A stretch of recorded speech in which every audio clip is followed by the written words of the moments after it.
Hey everybody, welcome to Always Bored, Never Boring. Today we are going to be talking about Aeronautica Imperialis and some new products that I have picked up for that game.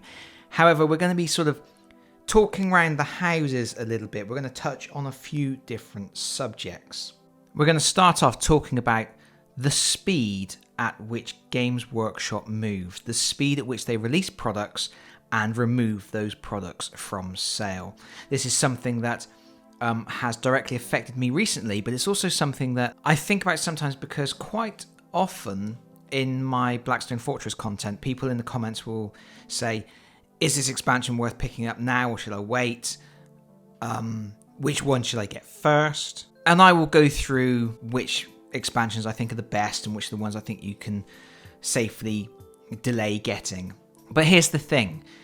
If you're a completionist and if you want everything for a game like Blackstone Fortress, you kind of have to move relatively quickly because Games Workshop, they tend to announce stuff a few weeks before they release it. They've a little better now than they used to be, and quite often you'll get little teasers and things. Like we had the teaser for the Zote from Blackstone Fortress a month ago, maybe, might be a little bit more than that, and that still isn't out yet. But normally you get a couple of weeks notice and then the products come out. If they are the limited edition products, like the limited codexes and things that they produce, you pretty much have to get your pre-order in straight away or you miss out and they never come back. Other products will sell out rapidly and never come back. In terms of Blackstone Fortress, at the moment, all of the boxed expansions are still available, but all of the card packs that they have produced are no longer showing on the Games Workshop store at all. Now, they're not even showing as temporarily unavailable. They have been removed from the store, which suggests to me that those card packs are gone and will not be coming back. So that's things like Abominable Intellect, Endless Arsenal, and the Peril one. I can't remember the names of them. But all those card packs they produced seem to have gone, and there's a very good chance they won't come back. Maybe down the line they'll do a reprint, but that isn't usually what Games Workshop do. And that can be quite annoying if you get into a game late. And it's something you always need to bear in mind when you're buying Games Workshop products. They tend to front load their sales. Most of their sales happen in the first few weeks because they have their short pre-order runs. They don't tend to tease a lot of stuff in advance. People know that stuff is usually limited. So stuff comes out, people buy it. Games Workshop knows that they've got such a high turnover of product. Games Workshop release new content for their games every single week.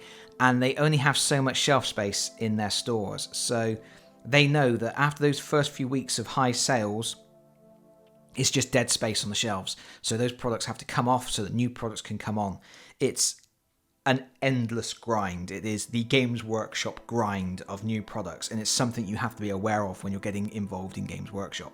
But despite knowing this, and despite having purchased Games Workshop products for years, I still recently fell foul of the grind, and it was with Aeronautica Imperialis. This game came out in September last year, and it came out with a starter set and individual miniature packs that were the miniatures from that starter set. There was a token sheet. There was an area of engagement board that you could buy because the starter set only had a paper mat. And then there were these ground assets. There was the Rins World hardback book. Lots of stuff. Now, I wasn't entirely convinced on the game, so I didn't want to just go all in and buy everything. It worked out quite expensive to buy everything. So I bought the starter set, and then I also bought, there was two card packs, a card pack for the Orcs and a card pack for the Imperial forces. And I felt that those were necessary to help arrange and organize your games. So that's what I bought to start with. And my intention was to get some games in, see how much I enjoyed it, and then pick up the full campaign book, the ground assets, and then I was holding out that they were going to release a neoprene mat. They still haven't released a neoprene mat, but there is a third-party company that has produced a large neoprene mat suitable for Aeronautica Imperialis. I will put a link to that company in the description for this video. I am not affiliated with that company. I do not know what the quality of that mat will be like, but I will put it there for people who are interested in a neoprene mat. But that's by the by. Basically, we were in a situation where I had the starter set and I had the card packs. And I wanted to get some games in, see how much I enjoyed it, to see whether I wanted to invest in everything else. And then I had a chance to play it a little bit, but I haven't even painted the planes yet, which I still want to get done. Maybe I'll do some content on that on the channel at some point, whipping up some quick paint schemes for planes. And then I was in a Warhammer store recently, and they have a shelf called Last Chance to Buy, where the stuff that they're phasing out, the stuff that they're trying to get rid of, goes on that shelf. And I noticed that the ground assets were on that shelf. And this was around about the time that they teased the new starter set for Aeronautica Imperialis. Bear in mind, this only came out in September last year, so 6 months later, we've got a new starter set with new forces. Well, I say new, they're actually doing Imperial forces again. It's going to be Imperial versus Tau, which I think is a wasted opportunity, if I may go on a tangent for a moment. I think it's a good idea to introduce Tau, because the Imperial forces are kind of your all-rounders. They're your plucky fighters. Then you had your orcs, who are, you know, your ramshackle powerhouses. They have larger numbers and they're, you know, your crazy orcs. And then you introduce Tau, and Tau are going to be your sleek, super efficient, high-powered craft with the rail guns and things. And I feel they needed a fourth faction that did something different, but instead they've released more Imperial craft again, which I think is a wasted opportunity. But anyway, so this new starter set is coming out, and I believe that there's going to be a new hardback book as well, a new campaign book for that starter set. So obviously, with that coming along, they're starting to phase out some of the older products. And like I say, I noticed this ground assets was on the Last Chance to Buy shelf, and I thought, oh, that's interesting to note. I'll keep that in mind. I did want to pick up the ground assets. Maybe I'll see if I can go and get them online, get, you know, the 20% discount, the classic 20% discount. And then I looked into it a little bit more, and I found that the ground assets had already been taken from Games Workshop's own web store. Not only that, but they had also removed the area of engagement board as well, so that is gone too. And that's a little bit crazy, because the area of engagement is the full-size board. If you were to buy the starter set at the moment, unless you go to a third-party company, you can't buy a full-size board, because the paper mat that comes in the starter set is a small-size mat. It's not the full scale. And the ground assets actually includes units that you can put in your armies. It's got the turrets, which are actually units that you can buy the same way you can buy craft. So not having this for sale means that certain units for the game aren't available for sale. And this is a brand new game. I mean, it's September last year. I'm classing that as brand new. It's ridiculous to me that those aren't available on their store. I also noticed that the token sheet has already been made mail order only. So maybe that will eventually get removed as well. So already they're starting to phase these out. This made me panic. I went to my regular retailer and I was able to pick up the Rins World rulebook. I could not get the ground assets from them. I shopped around. I found someone on eBay who had the ground assets for sale, a store. I ordered it from them. A week went by and they suddenly contacted me and said, oh, we don't have that item in stock, because what I didn't realize that eBay seller does, they list products and then when they sell them, they order them from their supplier, not realizing that Games Workshop have discontinued supply of this product. I went to another website that wasn't eBay, an actual store. I put an order in there. Same thing. Next day, contacted me, cancelled my order, said, sorry, we've contacted our supplier, we can't get that product. I shopped around and around, and eventually I found somewhere that had one set left. And it was a struggle to get this, but I managed to get it. And so I ended up caught in that panic buy situation. I actually ended up paying slightly more than if I'd just picked this up off the shelf in a Warhammer store, which annoys me somewhat, but at least I got them, so at least I can fill out the ground forces for my Orc and Imperial armies. So I guess, sorry, this has been quite a long ramble, but I guess this is just a warning for anybody who is new to Games Workshop and doesn't know exactly how they work. I've been a customer of theirs for years and I still got caught out by this. I should have bought this stuff sooner, but I tried to give myself some breathing space. I tried to space out my purchases and make sure I was convinced on the quality of the game before I did, and that ended up being a problem. So it's something to keep in mind. If you are really interested in Blackstone Fortress in particular, I know that a lot of my followers are very interested in that game.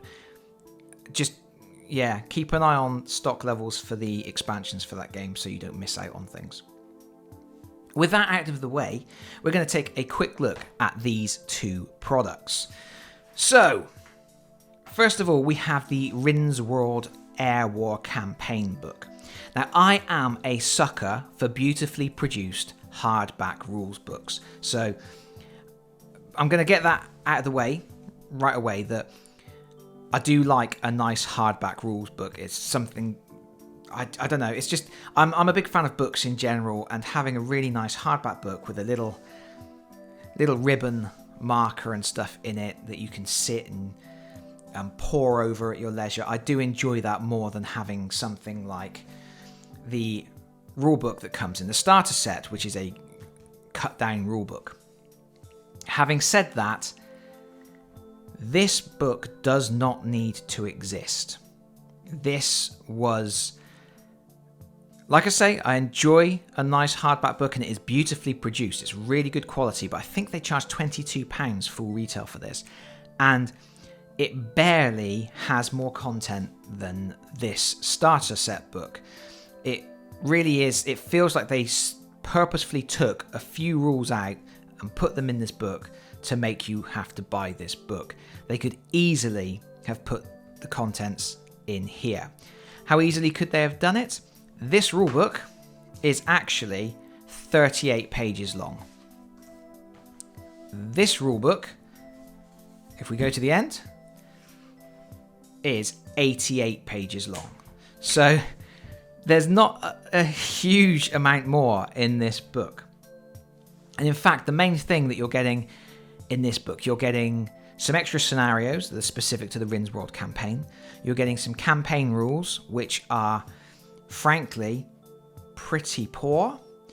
And you are getting the rules for ground defenses, ground assets, and a few different weapon types, like autonomous weaponry that's fired by the Grot bombers, the aircraft that have been released since the starter set came out. It really isn't a whole lot more content, and it seems strange to me that they could have easily put, there's 6 scenarios in this book, plus the dogfight scenario that actually is included in this book. So 6 more scenarios, 2 pages of rules for campaign play, and I think an extra 2 or 3 pages of rules covering ground assets. That's all they needed to take from this to put into here. Now, obviously, it's nice that this has some fluff. It's got a bit of information. I was going to say a lot of information. It's not a lot of information. But it has the background of the Rins World campaign. And that's obviously a selling point as well. But if we look at the book, the start of it is pretty much identical to the starter set rulebook. You've got all of this stuff is exactly the same. We cover the basic rules here. That paragraph there is new because it talks about ground defenses. The rest of it is exactly the same. And then all of this stuff about squadron lists and things is pretty much the same. The turn sequence. We go through all of these basic movement rules. It's all pretty much there. This section is new. We have special maneuvers for landing, taxiing and taking off. That's a new box out there.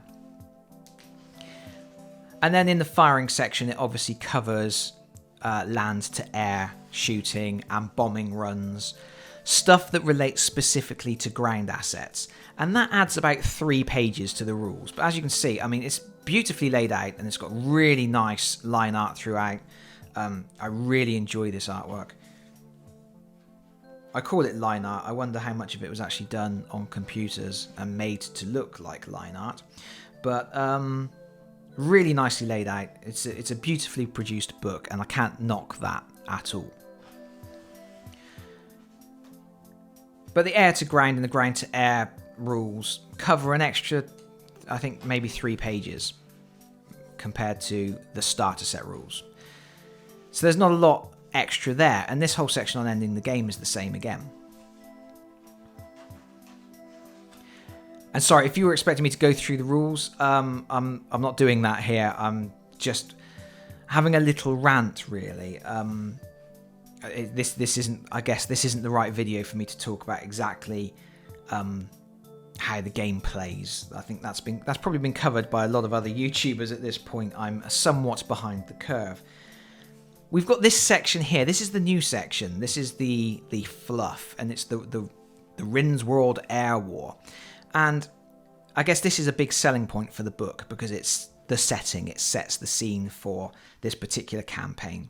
But again, it's not a huge amount of content. It starts on page 33. It's got some cool artwork. We ruled this, guys. I love that. And I do love this old, the way they've made it look like old propaganda posters and things like that. So we go from page 33. We've got a very nice map. I like this a lot. It's annotated. It's got cool annotations from the Imperial leaders. We're up to page 45 at the moment, and you can see that a lot of it is artwork. There's not a lot of text. And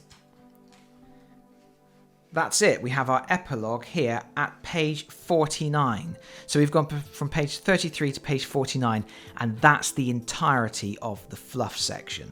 So if you're looking at getting this book thinking you're going to be getting something like the Warhammer 40k fluff section from Dark Imperium rule set, it's nothing like that. It's a nice setting for the campaign that you're going to be playing, but it is by no means a huge, in-depth and exhaustive history of air combat.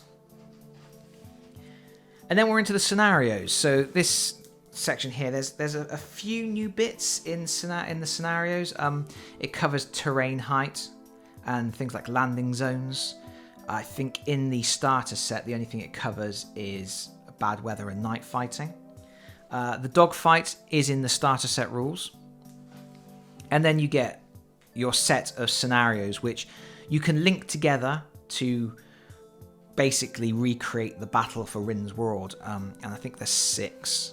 So you've got bandits over the river, the straggler, search and rescue, garrison relief, troop landing, bombing mission. And that's it. So those are your 6 scenarios. They could have easily included those in that starter set rules book. And then we've got the campaign play section. The campaign play section, it's really very, very limited.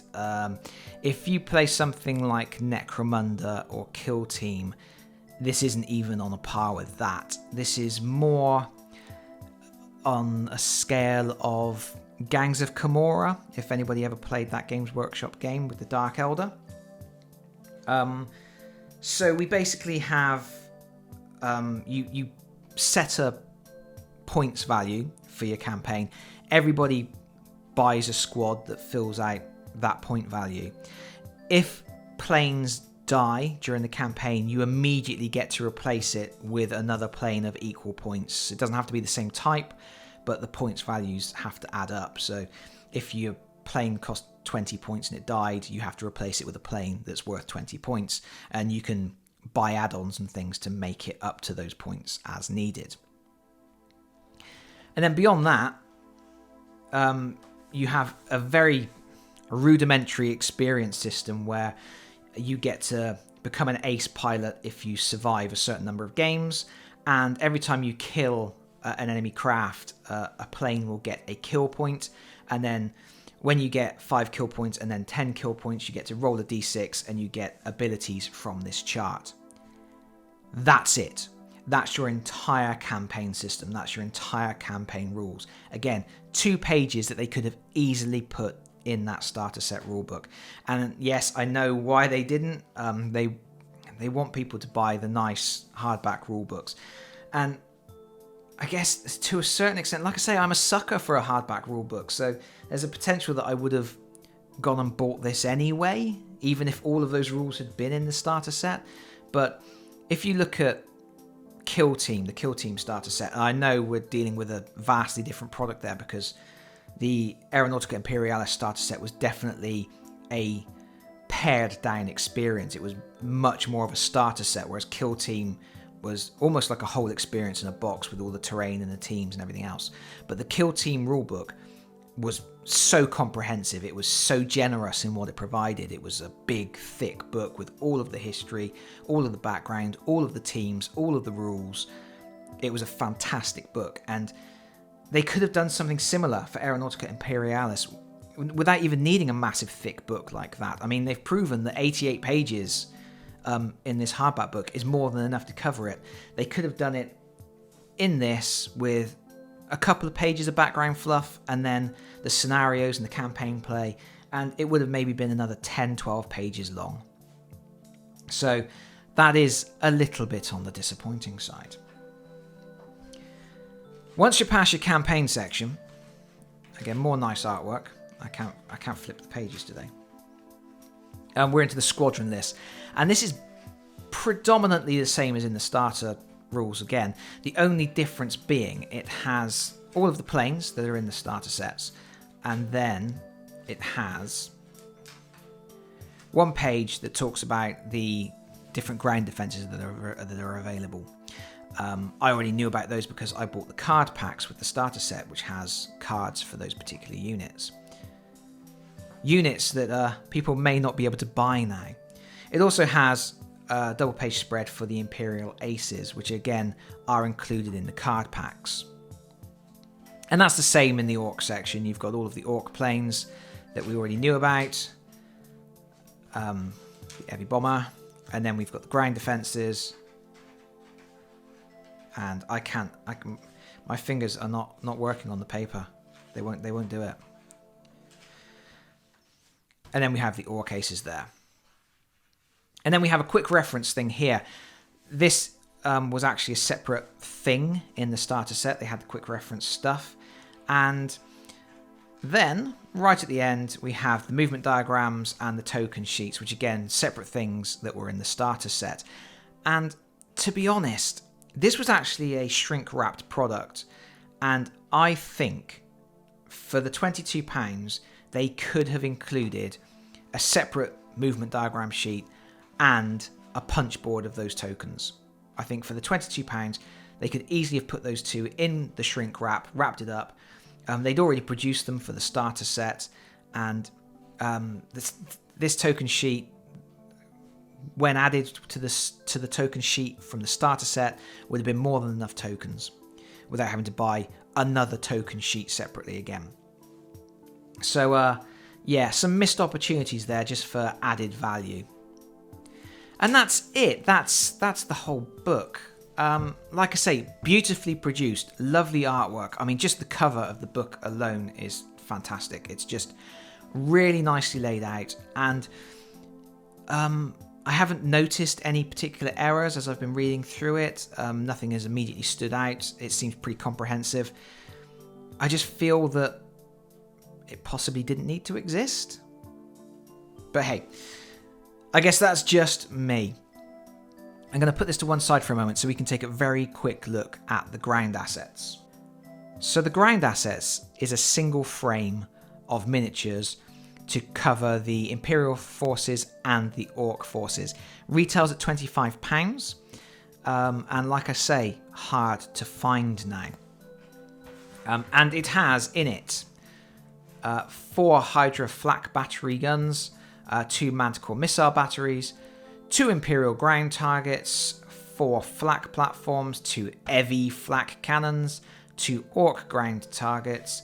Then we've got some numerical markers, which are useful for stuff, and landing zone markers. Now, These things are things that you can use points to actually purchase to add to your forces. These are useful for marking objectives in certain scenarios, and again, these landing zone markers, there's certain missions in the Rins World expansion that say mark out a landing zone, put a landing zone token down, and spaces around it are landing zones. So those and those are for objectives. I guess these are for different tracking, whatever you really need to do with them. So these things are technically things you can live without. You could use any old counter to mark them. I do feel like those should be regularly available for anybody coming into the game, wanting to build an orc team, wanting some orc ground assets. Maybe they will re-release them in the future, or maybe what they will do is break the set, but I don't know how they can do it because this is a single frame. It is just a single frame. Now, it's not even like they've separated out the Imperial stuff and the Orc stuff. It's all a bit, you know, here's an Orc and here's an Orc, but there's an Imperial and there's an Imperial.